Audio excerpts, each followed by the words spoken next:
Assalamualaikum. Waalaikumsalam. Silakan masuk Ibu, duduk dulu ya Bu ya. Saya akan menutup pintu dan menutup sampiran untuk menjaga privasi Ibu. Perkenalkan Ibu, nama saya Bunda Feni. Sebelumnya dengan Ibu siapa? Ibu Tarwati, Ibu Darwati. Umurnya berapa 30 Ibu? tahun. 30 tahun ya Bu ya. Apakah ada yang bisa saya bantu? Ibu, saya mau menanyakan tentang KB steril. Tapi steril ya Bu ya. Kalau gitu maksud dan tujuan Ibu datang ke sini untuk mengetahui tentang pendidikan kesehatan KB steril ya Bu ya, atau MOW.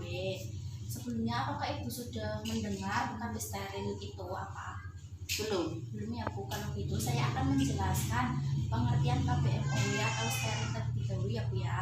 MOW itu panjangan dari medis operatif wanita atau biasa disebut juga dengan sterilisasi atau steril, merupakan tindakan penutupan terhadap kedua saluran telur kanan dan kiri sehingga sel telur tidak dapat bertemu dengan sperma. Kemudian ada syarat melakukan MOW Bu. Syaratnya itu Ibu harus sukarela, yang meliputi pengetahuan pasangan dan tentang cara kontrasepsi lain dan kontrasepsi menetap ya Bu. Syarat bahagianya yaitu kondisi perkawinan Ibu itu sah dan istrinya ibu harus minimal itu umurnya 25 tahun. Kemudian memiliki minimal 2 anak dan anak yang terkecil usianya lebih dari 2 tahun. Kemudian syarat medisnya itu tidak ada kontraindikasi penggunaan KB MOW ya Bu. Kemudian ada indikasinya. Indikasinya seperti adanya gangguan fisik, contohnya penyakit jantung, dan adanya gangguan psikis, contohnya skizofrenia atau penyakit kejiwaan ya Bu. Dan memiliki riwayat toksemia berulang, tekanan darah tinggi dengan protein urin positif, dan SC yang berulang. Kemudian ada kontraindikasinya ya Bu. Kontraindikasinya yaitu seperti hamil, perdarahan pervaginam yang belum diketahui penyebabnya, kemudian radang panggul, serta kurang pasti mengenai keinginan menggunakan KB mantap, belum memberikan persetujuan secara tertulis ya Bu. Dan ada efek sampingnya Bu. Efek sampingnya itu reaksi alergi setelah pembedahan, infeksi bila ada abses, kemudian luka pada kandung kemih, dan perdarahan dalam. Kemudian ada waktu pelaksanaan pemasangan MOW ya Bu. Pada masa interval atau masa ibu selama menstruasi atau setelah melahirkan, atau 24 jam setelah melahirkan, dan paling lambat 48 jam setelah melahirkan ya Bu. Kemudian pasca abortus dan waktu ada tindakan operasi pada bagian perut ibu.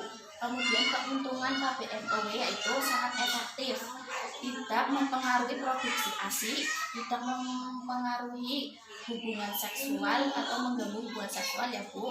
Kemudian pembedahan sederhana dan dapat dilakukan anestesi lokal, tidak ada perubahan fungsi seksual ya Bu. Kemudian ada kerugiannya Bu. Kerugiannya itu peluang memiliki anak lagi itu sangat kecil. Kemudian klien dapat menyesal di kemudian hari. Rasa sakit atau tidak nyaman dalam jangka pendek setelah tindakan pembedahan, tidak melindungi dari infeksi menular seksual ya Bu, dan HIV/AIDS. Perawatan pada pasca operasi MOW yaitu istirahat 2-3 jam, kemudian pemberian analgetik dan antibiotik bila diperlukan, kemudian ambulasi dini dan diet sederhana atau diet biasa. Luka operasi yang jangan sampai basah ya Bu luka operasinya. Kemudian menghindari kerja berat selama 1 minggu. Bila demam lebih dari 38 derajat Celcius atau perdarahan pada luka insisi, Ibu segera periksa ke tenaga kesehatan ya Bu ya. Gimana Ibu, apakah Ibu sudah jelas? Sudah ya Bu. Bagaimana, apa ada yang mau ditanyakan lagi? Enggak. Udah ya Bu, kalau gitu saya akan melakukan evaluasi ya Bu ya. Tadi kan ada pengertian KBMOW atau steril ya Bu. Itu pengertiannya apa? Tindakan penutupan sel telur kanan dan kiri Iya, betul. agar tidak bisa bertemu dengan Sperma. Iya, betul. Sperma tidak bertemu ya Bu ya. Jadi Ibu sudah paham ya Bu. Terima kasih atas kunjungannya. Bila ada yang mau ditanyakan lagi bisa datang ke sini. Terima kasih Bu.